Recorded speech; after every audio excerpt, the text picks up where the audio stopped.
When I became a parent, I didn't know what the hell I was doing.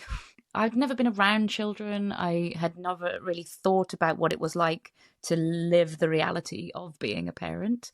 And there is just so much new, and it's high stakes, right?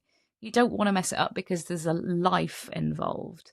It's made me want to look deeper into why we do the things we do as parents and why we accept certain truths. It's shocking how little is underpinned by actual research.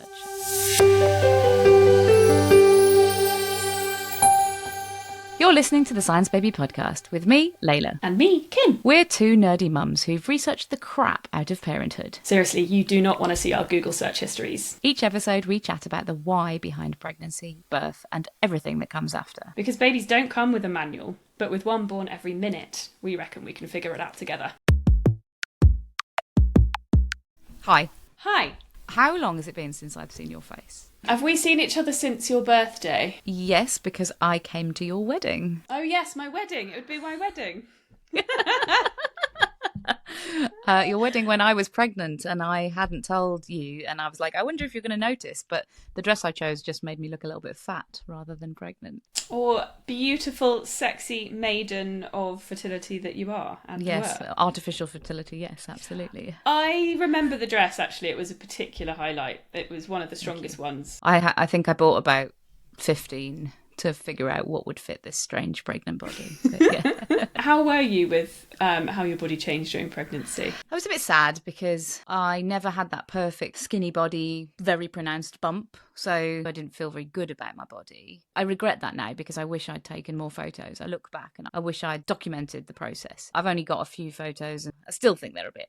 I did really enjoy being pregnant, but I just wish I'd documented it better. I just want to have a record of everything now. And I agree. I wish I'd done at least a monthly photo of how I changed, because obviously as the pregnant person you don't really see the change. You only see it when you haven't seen someone for 2-3 months. I would like to be able to watch a time lapse of the change, because I remember quite a lot about the beginning when I was sort of, I don't have a bump yet, and I was sort of hoping for one, and then I remember at the end when I was the size of a blue whale. But the in-between feels like this kind of just thing that fizzled into time, and I have completely forgotten what it felt like to be pregnant. I don't know if you found that, but as soon as my daughter Stella was born, I can't even imagine the feelings, of the kicking and the gurgling and the weight. It just all completely went out of my head, and I miss that, I have to admit, because I also enjoy being pregnant. I had my first son in 2023. He was a IVF baby.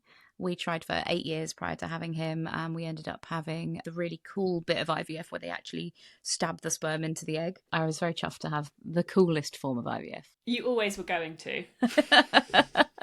In hindsight, I was always going to be that person. So he's an IVF baby. His birth was eventful. We had an induction that ended in an emergency C-section, and that was 2.5 years ago now. So I'm pleased to say that, touch wood, touch all of the wood, he's been a very happy, healthy little boy since then. And aside from all of the usual sniffs, coughs, sicks and grazes now, he is permanently covered in grazes. I have succeeded in keeping a child alive for 2.5 years. Well done you. And given that they spend most of their time trying to kill themselves, especially once they start walking and crawling. And eating. Yeah, so that's us and Felix. So there's just the three of us, and we've got grandparents who are faintly useful. They've done their bit. They've clocked out. They just get all the fun bits now, don't they? Yeah, fill him full of sweets and chocolate and hand him back at the end of the day. So we're lucky. He's a very happy baby, and he's just a delight from morning till night, with the occasional tantrum and us pulling our hair out. But on the whole, an absolute delight. So we don't live very close to each other, so I know Felix mainly through YouTube and WhatsApp and Instagram. And he is one of the happiest little children I have ever seen, which may in part be due to the highlight reel of social media, but also is, I think, a testament to you and your husband and the absolute joy that you bring to life. he's a very, very lucky boy. Thank you very much. Obviously, I don't whip the camera out every time he's having a tantrum, although sometimes I wish I did because of the most ridiculous reasons. But he is genuinely incredibly happy, and I think we count ourselves very lucky to have this little ray of sunshine in our lives. I think that's the difference between us, because when my daughter Stella pooed on her car seat, the first thing I did was whip the camera out. I would like to see that photo. I'm bringing it out. It's mainly just for evidence at her wedding, I think. Absolutely, yes. I found a photo the other day of a pile of wet wipes. I think it was a 10 wiper, a poo that had gone so far across his body that it took 10 wet wipes. I mean, that's probably just hold him up in front of the hose situation, right? By that point. Pretty much. Oh, so I had my first child, daughter, in April 2025. She was mainly a natural conception, but I got pregnant at the age of 38. My husband and I had been on the fence about children for a long time, and we got to the stage where my age became part of the conversation, and we thought, right, now that we need to make a decision, if it can happen, do we want it to, or do we want to actively try and stop it happening? So we thought, we'll see if it happens, if it can. And if it doesn't, then we're lucky enough that we, can try and find joy in other areas of life. So we did end up going to see a consultant to check on stuff, mainly due to my age. And we were lucky enough that came back pretty okay. So we went ahead and kind of were pregnant within a year, a few months of getting those results. So I had a pretty, I was lucky enough, I had a really uncomplicated pregnancy because I wasn't quite 40, I'm not quite 40 yet, so I didn't flag any of those alarms. So I was kind of allowed to just progress normally, and she was a planned C-section in the end. That was a very last minute pivot because a random growth scan suggested she was enormous. And was she enormous? She was £8.10, so she was pretty respectable chonker. Mm-hmm. She wasn't quite as enormous as the scans suggested she would be, which I think was expected because, error bars. So I, in hindsight, know that we made the right decision, because pushing an £8.10 baby with a 99 percentile head circumference, I hasten to add, Layla. That would be the big brain genes coming through. Yes. So, pretty glad I dodged a bullet with a vaginal birth in that one, because she wasn't she wasn't off the scale, but she was certainly getting towards the top of it. And I'm 5'2", so I remember distinctly the conversation between myself and the consultant after the growth scan involved her coming in, looking me up and down, and saying, "How tall are you?" I'm 5'2". She was like, "Ooh." She audibly gasped and said, "Oh, I'm not sure about you delivering this baby naturally." And so the conversation went to C-section, and that's what we did. So it could have been fine. It's one of those uncertainty things. And, I know that is part of your experience as well. It might have been fine. It might not have been fine. So we cashed out and went for the C-section, which was a lovely experience, very relaxed. We were in hospital for a short time, for a night, and came home. And then the shell shock of having a newborn set in. I am lucky enough to say so far that Stella, our daughter, is a very happy baby. Sleeps well, feeds well. Breastfeeding was a journey, which I'm sure we'll talk about later on in the podcast. But she's very happy. So I am enjoying her more now that we're out of the newborn phase, it has to be said. I think I found the transition to be suddenly very difficult. And I think it's taken me a while to gain my confidence, frankly. I think that's probably 99% of it. I'm confident I can keep a baby alive now. And she seems to like us. Her social interaction is enough that I enjoy her company, and I'm looking forward to the next phases. That helps a lot, doesn't it, the social interaction? Yeah, I think that was the big difference. That sort of suddenly got me out of that fourth trimester. Oh, okay, she's an actual human being now. So yeah, that's my journey. Amazing. So Stella is now 4.5 almost. Yeah. So you've got a 4.5-month-old, and I've got a 2.5-year-old. So we are at different stages of our parenting journey. But I think that a lot of the same stuff applies, the actual approaches to how we think about parenting. And I'm really interested to hear about your experiences as we go through. And it's helping me to remember some of those wonderful times and also some of the more challenging times. Yeah, I think that's why I'm really excited to do this podcast with you, because you are further along and will have forgotten things, and I will be in the depths of some stuff but will be clueless about what's coming up. So hopefully we'll be able to bring different perspectives. Do you remember when we first met? I remember the day that we first met. Oh God, that memorable. Because I thought you were in really cool clothes.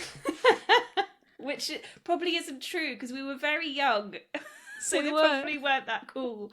So we were both interns at the BBC Science Unit in London, and we met on the Horizon show, which is a very long-running science documentary. Were you doing your PhD then? Yes. So I was at the BBC doing an internship alongside trying to finish my PhD in meteorology, my first love.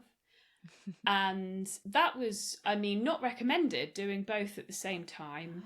Not a smart way to do it. It was the only way I could have done it because, you know, an opportunity to make science documentaries doesn't come along all the time. So I just kind of had to put my big girl pants on and do it when it came. But I thankfully came out the end of that and had a lovely career in TV following that. And you and I have sort of waxed and waned together and apart, as we tend to in the creative industries. But yeah, I remember the day we met like it was yesterday, and I knew that we were going to instantly be very good friends, mainly because it's like looking in a mirror. A terrifying mirror, because sometimes you don't need to see your love for spreadsheets reflected so clearly. No, we try and keep that buried deep. Yeah. Yes, very deep. And I was doing exactly the same. So I was halfway through my PhD in paleontology, my first love, and I'd realised that actually doing research is quite boring. And it was, for me, it was always about telling other people about it. And that's kind of defined everything I've done with my life since I met you at that Horizon internship. I went and did some more internships. I did a bit of teaching in front of children, which was really hard, like a room full of children. I don't know why anybody would take that on. I have mad respect for anybody who perseveres being a teacher. And then fell into TV, and like you say, we sort of came and went and kept just being a wonderful feature in each other's lives. I speak that from a personal. I am a wonderful feature in your life. It is correct. Yeah. We've always been far too curious about lots of different things to have survived as academics. Maybe I'm not being fair enough to ourselves, but I would never have hacked it. I was just too curious about loads of different stuff and talking about that stuff. And of course, the academic world's not shaped like that. You have to do the thing that your grant is paying you to study, and you should really use your time to do that. Whereas, yeah, like you say, too curious about anything and everything, and getting to tell other people about it is the greatest joy of like, well, did you know? I always worry about being a bit of a know-it-all, but I find it fascinating, and if I can find somebody else that does, then I consider that a good day. I find just apologising before telling people stuff works. It's not very healthy adaptation, but I'm really sorry, but I'm about to launch into something. Have you got time? Sure. Yeah. You can't hold me back at this point. It's already coming. I can feel it surfacing. So I think this podcast has been on the cards for a very long time. We just had to find our subject, didn't we? Yeah, and then we both had babies, and here we are. Did you recover okay? I think that's a long story for another day. In short, no. We went through everything with the birth. We were induced. I had every induction that you could order pretty much, and ended up with an emergency C-section. And I'm still feeling the effects, but I think everybody's got a story where they are left with a lingering, you can choose a different word for it, trauma, memory, something from that period. Everyone tells us, oh, you're lucky, you delivered a healthy baby. Oh, you must be so, at least the baby's safe. And I think we now, on the other side of a birth between us, know that everything can turn out absolutely fine, but it doesn't mean that you feel amazing about the experience, and that Absolutely. can't be reset just by being given a lovely baby. It was only my body that betrayed me, I think, through the birth. That's an interesting word to use, given what your body has achieved and given you. Yeah. It is. It is. But it's fair enough that you feel like that. It's unavoidable, I think, because of the way that we are made to feel through pregnancy and birth these days, because of the medicalization of birth, and it's almost inescapable. You know, I've had friends who've advocated for home births, for minimal invasive births, and it's been easier for them because they conceive naturally and they've have had kind of natural, uncomplicated pregnancies. But for someone like me who has had a 8-year fertility journey, it was IVF conception, they were just like, you are high risk, high risk, high risk, high risk, no question. You are having an induction on your due date.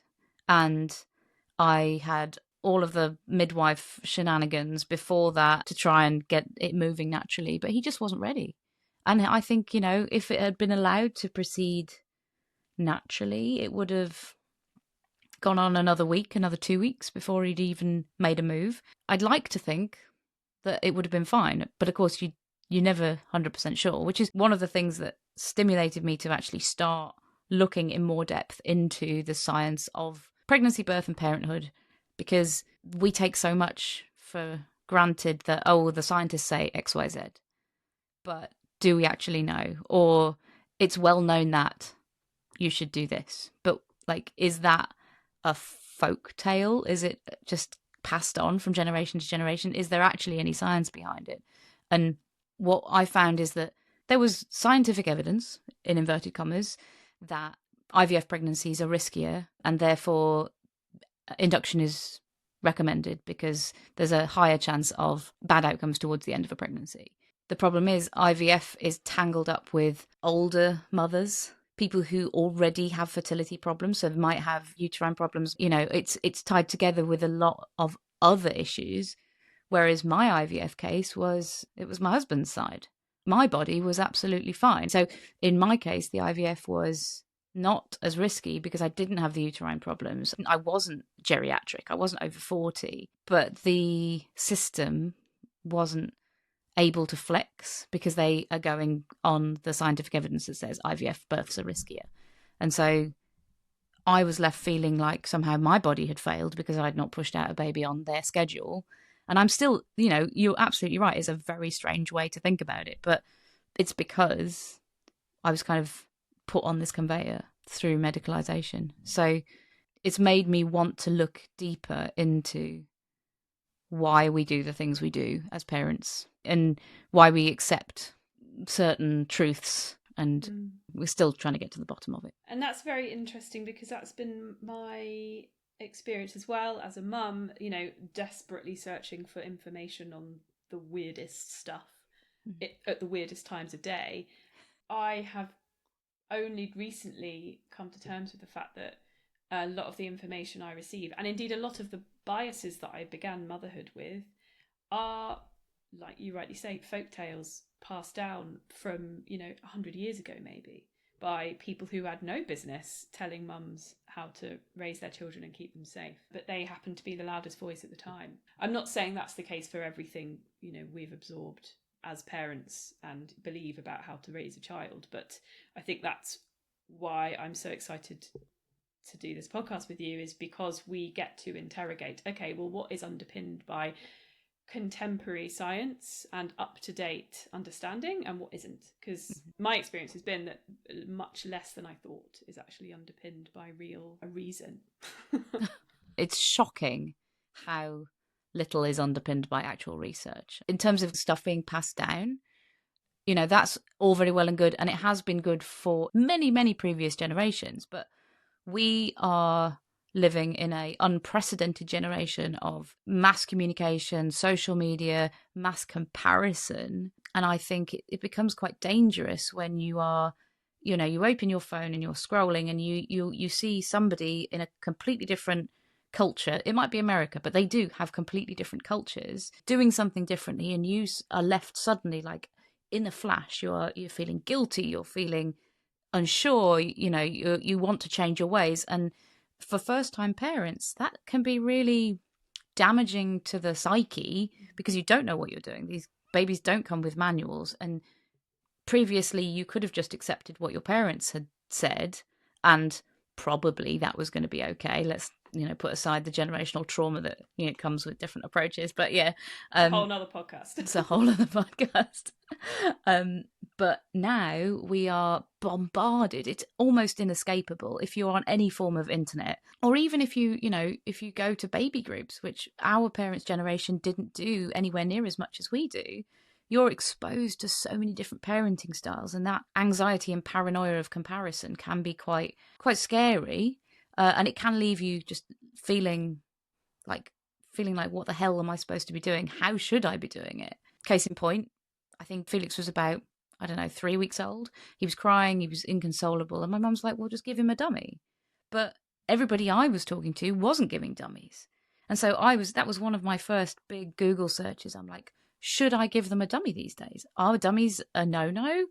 Is it going to stop him drinking milk? Is it going to ruin my chances of breastfeeding? There were a lot of questions. And because I've got the experience in researching that I did, I managed to do it in about half an hour. And I was like, these are the pros, these are the cons, and get that dummy in his mouth. And we did. We opted for a dummy in the end. But it was a real awakening, I think, of kind of everybody's telling me something different.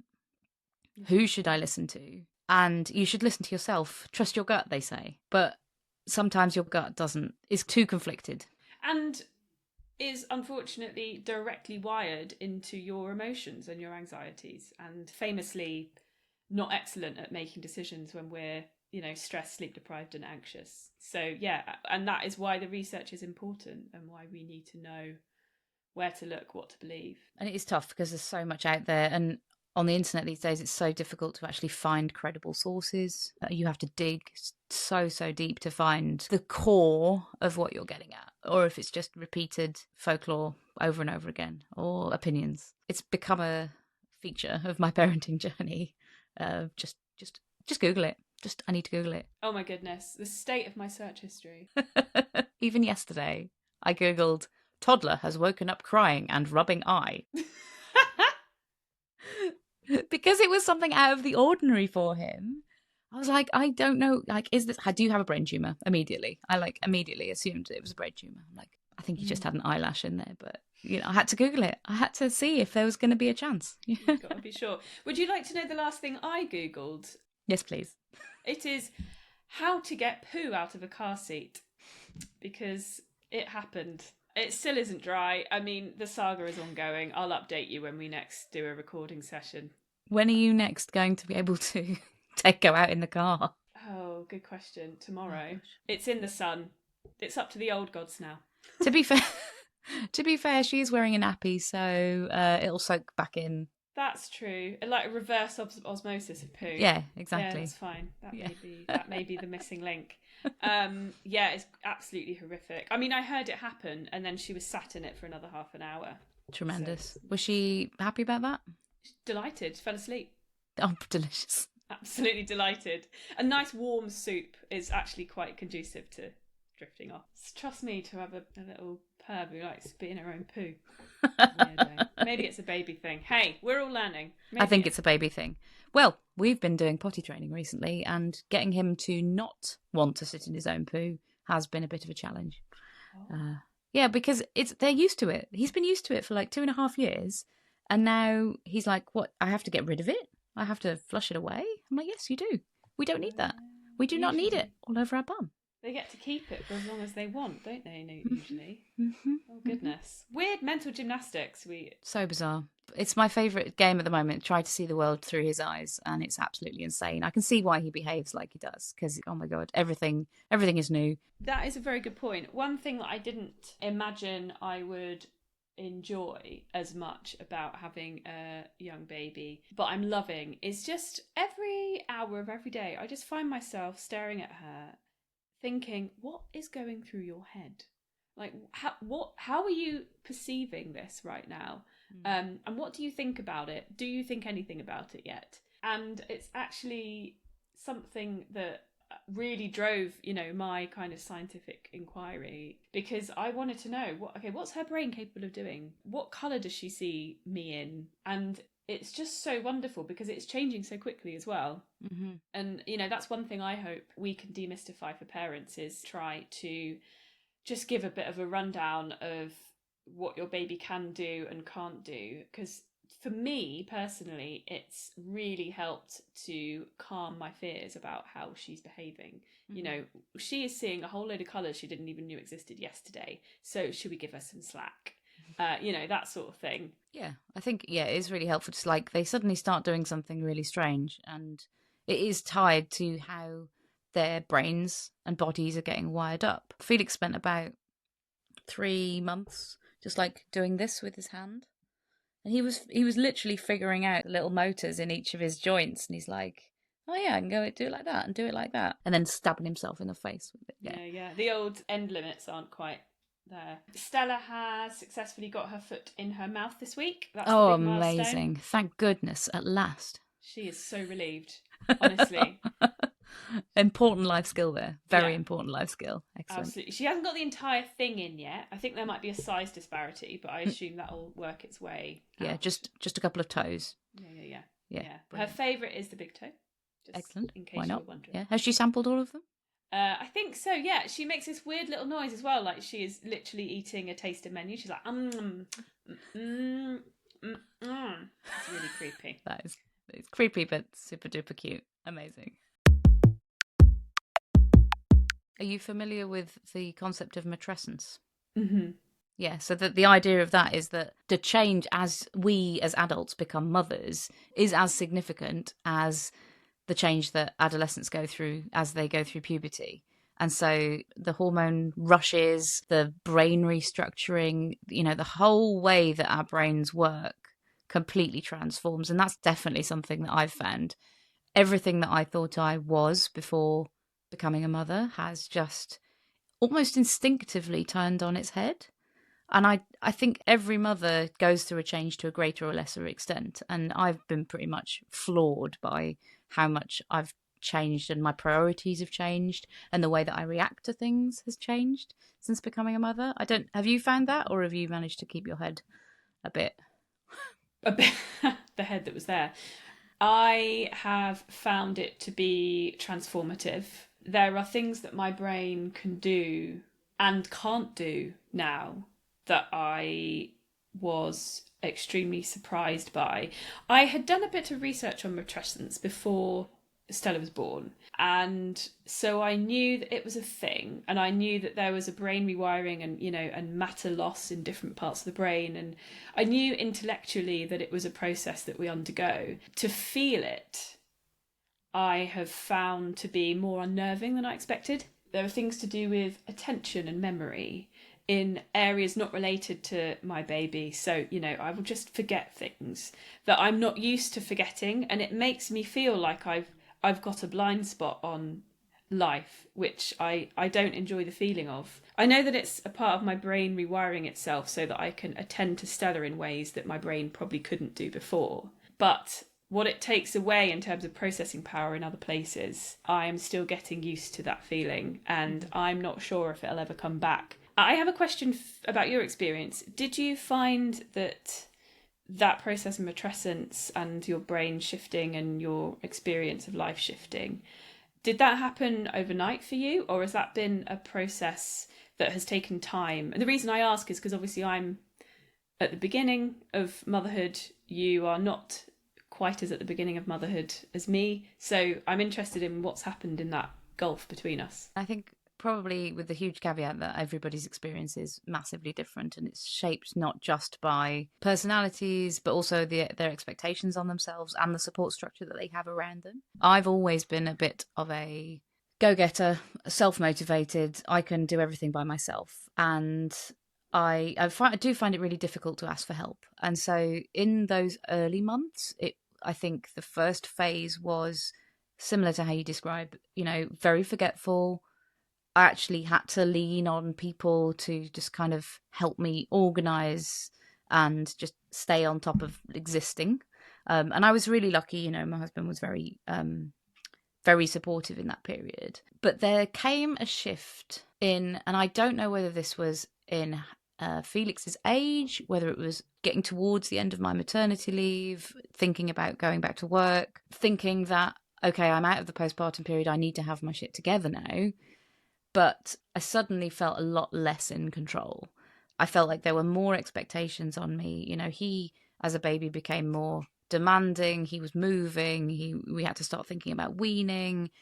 And there was suddenly a lot to factor into being a mother. You know, having a newborn is, by comparison, really nice. And that's in no way to demean anybody who might be struggling through a newborn period. But for me, I really enjoyed the newborn period because I had the right support structure. But once I got into that later phase, there were a lot of expectations, and I didn't feel mentally equipped to deal with them, to plan, to kind of make sure I had the answers then and there. So my big mental health crisis, I would say, came between 6 and 12 months. It was really tough because there was just so much going on, and it was a kind of mental load that other people couldn't take on. It was the planning, it was the thinking ahead. So that was my personal experience.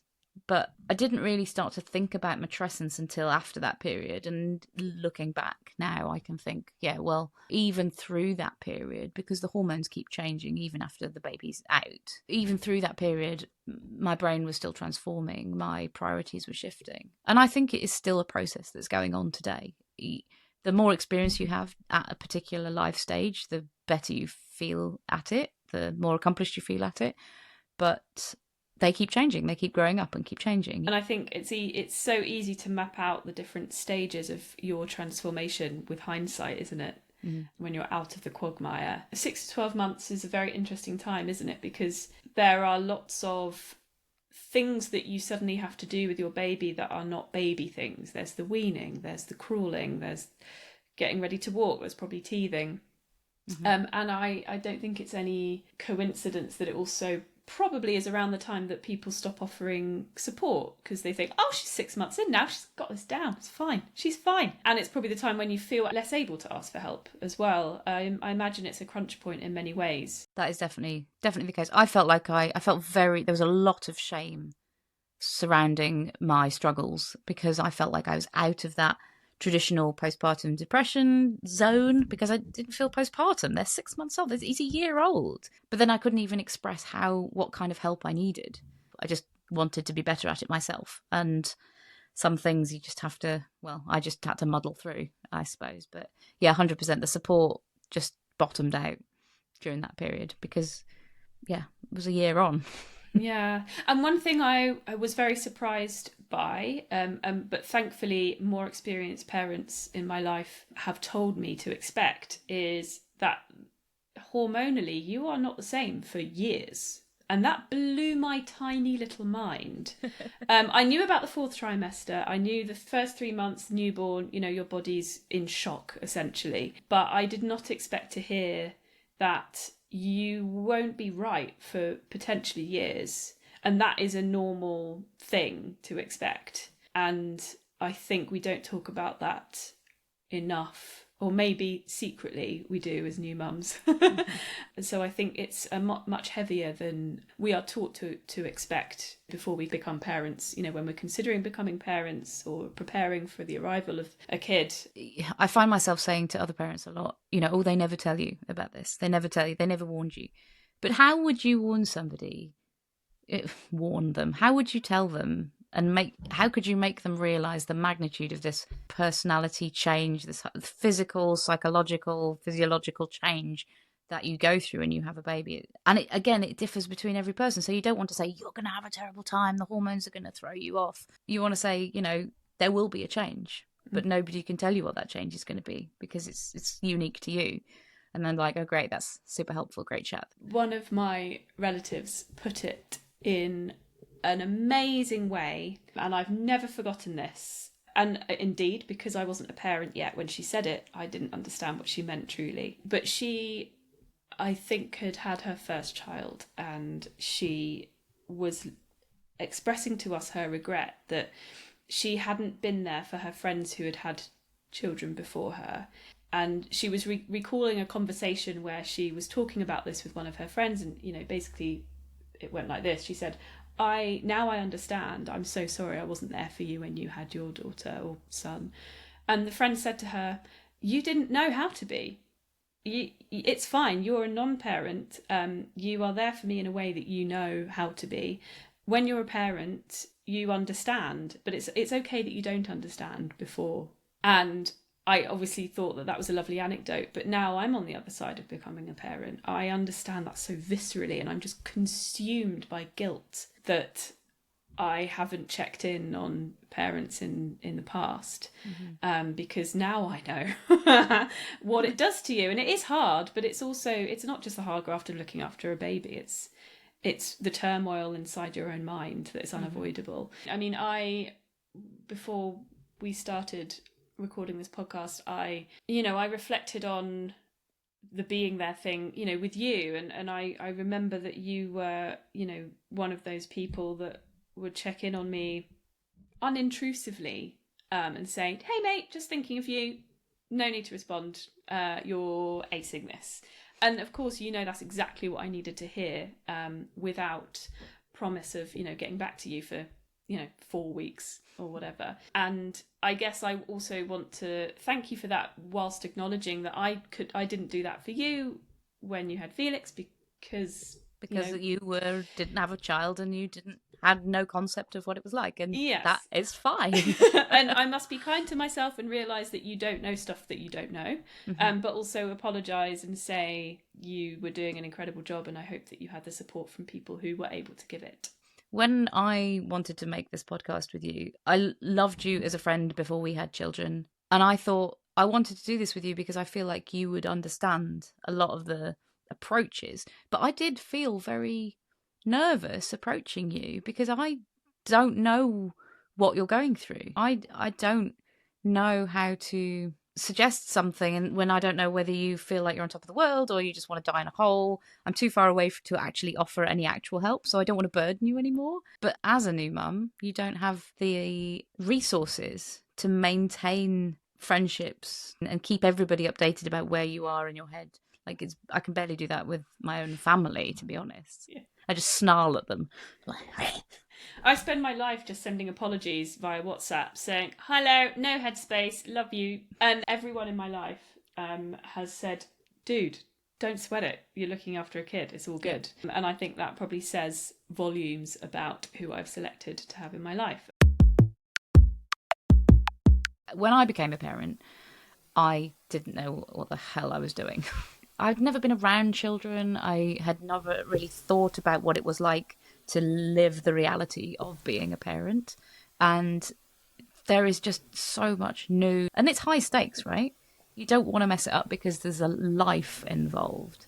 Counterbalancing that, there are so many opinions out there. Literally anyone is trying to tell you a way to do it. If they think that you'll listen, they'll tell you, oh, well, you should do it like this, or we did it like this. And that can be really overwhelming. And so I started to use research and data and trying to find credible sources for what is normal and what is the best approach. And what I discovered is that the research is actually quite muddy in a lot of cases. It's quite imperfect.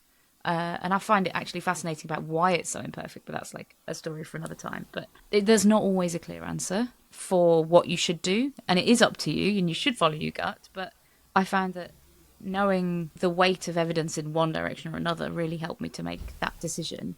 And so with Science Baby, which I started when Felix was 6 weeks old, and with this new podcast, I suppose I want to share that reasoning with other people, expectant parents, new parents, and to try and kind of say, well, yeah, it is up to you, but you don't need to start from scratch.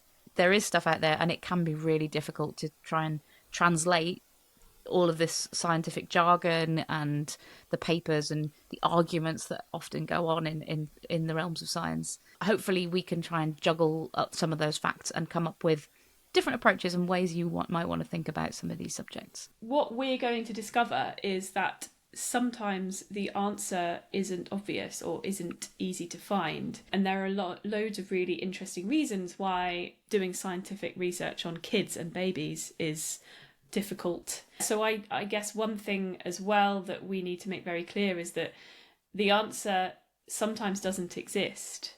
And that's okay. And we're going to help you to find the best solution that relies not only on gut instinct, but also the fundamental truth that people have been raising babies for thousands, millions of years.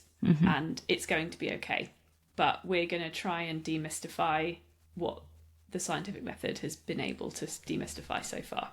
I want to cover everything from pregnancy through birth experiences, through immediate postpartum, the kind of place you are right now, to even where I am, because it does, like you say, the hormones keep changing, you keep changing as a parent, the kid keeps changing. And so even though it's called Science Baby, I think I'm going to be calling my son Science Baby his entire life. But yeah, they are your babies, however old they are. And there are always decisions to be made. So the scope is probably too large for a podcast, but we'll see. We'll see where we go. But as parents, we are never going to run out of questions we're asking ourselves. So why would we run out of things to talk about on this podcast? There we go. There we've got our next 5 years mapped out. Easy peasy. Brilliant. We just need to find time to raise children alongside the podcast. Yeah.